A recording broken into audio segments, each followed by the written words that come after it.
मैं ना थोड़ा एक आइस ब्रेकिंग क्वेश्चन आपको दे देता हूँ, क्रिकेट या राजनीति, गौतम गंभीर इतने गंभीर क्यों रहते हैं? जीतने का जज्बा, और मुझे लगता है कि ये चीज़ मेरे लिए काम करी है। इनफैक्ट जब मैं क्रिकेट खेला और मेरे एक्सपीरियंसेस भी, ऐसा नहीं है, ये लोग बहुत बार ये बोलते हैं कि मैं इतना सीरियस क्यों रहता हूँ। कोई व्यक्ति इतना सीरियस रहना चाहता नहीं है, सीरियस वो इसलिए रहता है क्योंकि उसके जो एक्सपीरियंसेस हैं वो उसको उस तरीके का बनाता है।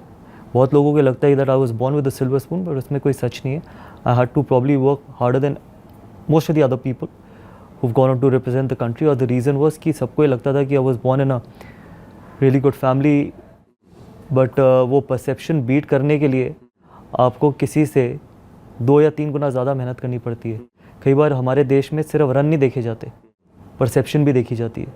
तो मेरा मानना है कि मेरे को रनों से कभी किसी के डर नहीं लगा, सिर्फ जो अपनी परसेप्शन बीट करनी थी, अपनी परसेप्शन चेंज करनी थी, उसके लिए अगर किसी ने 6 घंटे मेहनत करी है तो मैंने 10 घंटे मेहनत करी। अभी हाल ही में दिल्ली में, नोएडा में और जो यमुना के नज़दीक एरिया था, बड़ा भयंकर फ्लड आया, और वो फ्लड से ये नेशनल प्रॉब्लम नहीं है, ये देश के आधे % लोगों को भी समस्या नहीं आई, पर जिनको आई उनका बहुत बर्बादी हुई है। और बहुत बर्बादी में उस जगह पे आप भी थे। आरोप प्रत्यारोप बहुत हुआ आपका और केजरीवाल जी के साथ में, बच्चे स्कूल नहीं गए, ऑफिस बंद हो गए, ऐसी स्थिति दोबारा ना पैदा हो। कंस्ट्रक्टिव काम क्या हुआ, एक सांसद के तौर पे गौतम गंभीर जी ने क्या कदम उठाए? देखिए, सुधार कैसे हो सकता है जब तक आप सीवर सिस्टम चेंज नहीं करेंगे। 75 साल से सेम सीवर सिस्टम है, सेम ड्रेनेज सिस्टम है।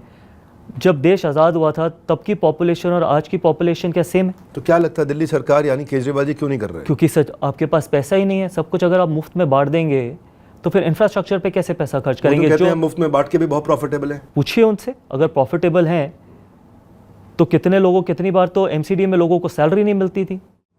आप आज पब्लिक ट्रांसपोर्ट सिस्टम की बात करिए ना, कितनी डीटीसी नई बसेस ऐड करी है, कितने फ्लाईओवर्स बनाए, कितनी रोड्स बनाई हैं, क्या सीवर सिस्टम पे काम किए? आप बताइए कहाँ पर काम हुआ, कहाँ डेवलपमेंट हुई है दिल्ली में? अगर शीला दीक्षित जी ने अपने 15 साल में फ्लाईओवर्स नहीं बनाए होते कॉमनवेल्थ गेम्स के चलते हुए, तो आज दिल्ली कोलैप्स हो चुकी होती। अगर अगले 5 साल में दिल्ली इसी तरीके से रही तो दिल्ली रहने लायक जगह नहीं रहेगी। बहुत शर्म आती है मुझे ये कहते हुए, क्योंकि मैं दिल्ली में ही पैदा हुआ हूँ, दिल्ली में ही पढ़ा हूँ, कि मेरे टाइम पे जब मैं स्कूल में जाता था तो 2 हॉलीडेज़ होती थी, समर वेकेशन और विंटर वेकेशन। आज वाटर लॉगिंग वेकेशन है, आज पोल्यूशन वेकेशन है।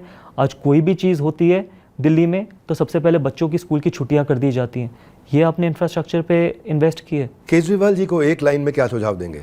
दिल्ली के लोगों का पैसा है या किसी की मेहनत का पैसा अपनी राजनीति चमकाने के लिए मत लगाओ, कुछ भी नहीं। अगर आपने ब्रांडिंग पे ही पैसा खर्च करना है तो आप नई बसें लाओ ना, नए स्कूल बनाओ, नए कॉलेजेस बनाओ, नए हॉस्पिटल बनाओ, उस पर अपने नाम लगाओ। आज अगर अरविंद केजरीवाल जी 100 हॉस्पिटल बनाते हैं दिल्ली में नए, और अरविंद केजरीवाल हॉस्पिटल लगाते हैं, नो डाउट करिए, सारी दुनिया ने, पहले कांग्रेस ने भी किए, लेकिन बनाइए तो कुछ सही।